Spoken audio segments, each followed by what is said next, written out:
There are only three things we know that are true. Yeah. One, the NCAA investigation is not complete.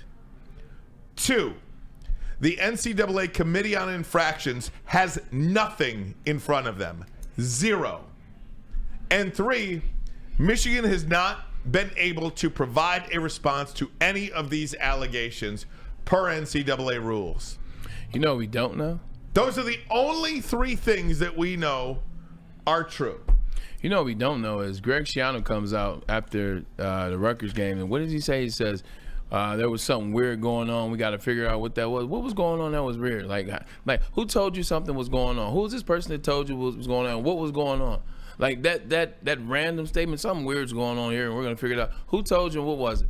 When you talk about Sonny Dykes, head coach of TCU, who comes out, he comes out months later after this comes out, this random allegations of sign stealing and all this. Now he comes out and says, yeah, we knew they were stealing signs, but we were alerted to it. Who alerted you to you, and what did they say? What was the procedure? What was going on? How were you able to change your signs? How did they know where to look? Who was this person that told you what they were doing?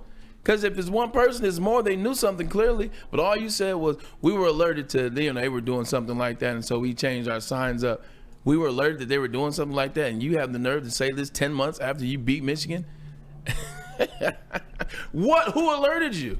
The thing is, if you really think about it, if all this is so illegal in the Big Ten's eyes and Ohio State and Penn State's eyes, if Connor Stalin had these people show up to these games with the phone up and recording the game, wouldn't you think a security guard would have done something if it was that wrong?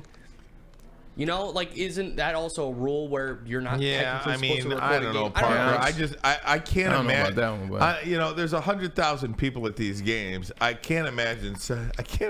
I've been to a lot of college football stadiums. Yeah. I can't imagine not seeing somebody go like this for 4 hours. They're scouting.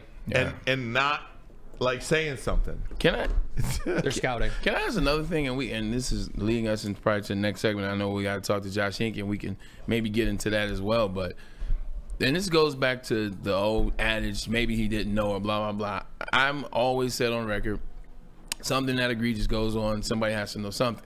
With that being said, one of the first questions we asked about him just being this rogue, obsessed individual, or upset, he found a 600-page manifesto about him wanting to be a head coach, how to be a head coach at the University of Michigan. Who's to say that this thing? A lot of the people can't talk on it.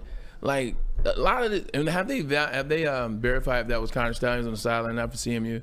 Well, I don't know. I don't know if that's actually been 100% factual and they threw that out there and then kind of left it hanging. I don't even know if that's him. No valid, no verification. I am starting to move along the side of that is him, because agreed. By now I would think somebody would be like, that was me.